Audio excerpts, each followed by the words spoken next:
గ్రామస్తులందరికీ నమస్కారం. భగవంతుడు నాకు చిన్న అవకాశం ఇచ్చాడు పేదలకి సహాయం చేయడానికి.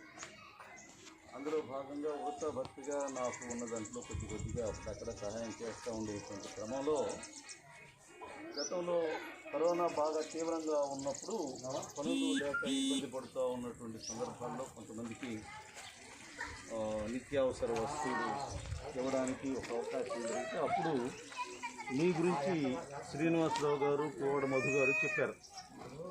కానీ వారు చెప్పేటప్పటికే నా దగ్గర అవకాశం అయిపోయింది, అప్పుడు రాలేకపోయాను మీ దగ్గరికి.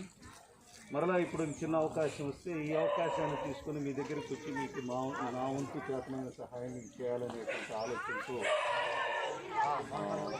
మీ దగ్గరికి వచ్చాను. నన్ను ఆహ్వానించినందుకు మీ అందరికీ నా హృదయపూర్వకమైనటువంటి వందనాలు. అలాగే మీకు నన్ను పరిచయం చేసినటువంటి శ్రీనివాసరావు గారికి, ప్రెసిడెంట్ గారికి, మధు గారికి కూడా నా హృదయపూర్వకమైనటువంటి నమస్కారాలు, ధన్యవాదాలు తెలియజేసుకుంటూ